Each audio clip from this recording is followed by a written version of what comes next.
Ito mga boss, na-interview si pambansang kamao Manny Pacquiao ng ABS-CBN. Ayon sa ulat, sinabi ni Pacman na hindi pa uli ang lahat na makipag-rematch kay Floyd Mayweather dahil hindi naman daw nagpabaya sa training si Manny Pacquiao. Kung ano yung kondisyon niya dati, ganun pa rin ang ginagawa niya hanggang ngayon. Kaya hindi pa raw huli ang lahat para sa laban nila ni Floyd Mayweather ngayong September 19. Edad 47 na po si Manny Pacquiao at edad 49 na si Floyd Mayweather. 2015 ang unang laban nila, ngayong 2026 na. 11 years mga boss bago mangyari ang rematch. Kaya sinasabi ng ilang boxing analyst na wala na silang aasahan sa laban na ito. Parang mag-sparring na lang daw ang dalawang ito na babayaran ng malaki. Kasi dati hindi naman daw ganun kaganda ang unang laban nila. Sa katunayan, boring pa nga raw ang unang laban nila noon. Dahil ang style ni Floyd Mayweather ayaw makipagsabayan kay Pacquiao.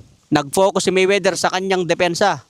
At tinalo si Manny Pacquiao ng puntos. Ayon din sa kampo ni Manny Pacquiao, may shoulder injury siya noon, kaya hindi nakapag-perform ng 100%. Pero ngayong rematch, naniniwala ang kampo ni Manny Pacquiao na mas maganda ang kanilang ipapakita dahil wala na raw injury si Manny Pacquiao. Kaya abangan po natin ang rematch na yan mga boss, at nangako naman ang kampo ni Pacman na maganda ang kanilang kondisyon. Kaya abangan po natin. Sa iba pang balita, binanatan naman ni Sebastian Fundora si Kit Thurman. Sabi ni Fundora kanina sa kanilang press con, naniniwala naman daw siya na may talent si Kit Thurman. Pero ang talent daw ni Thurman, mabunganga.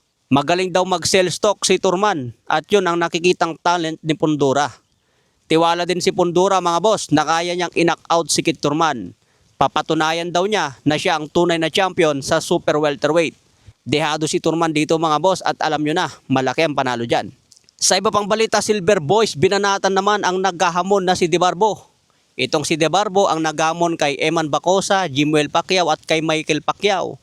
Sinasabi niya na pag-uuntugin niya ang tatlong magkakapatid dahil siya raw ang nawawalang anak ni Manny Pacquiao. Ngayon nabana si Silver Boys sa pag-aangas nito.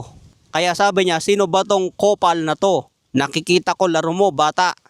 Baka kahit sa akin di ka mananalo. Punta ka dito Pinas, ispar tayo.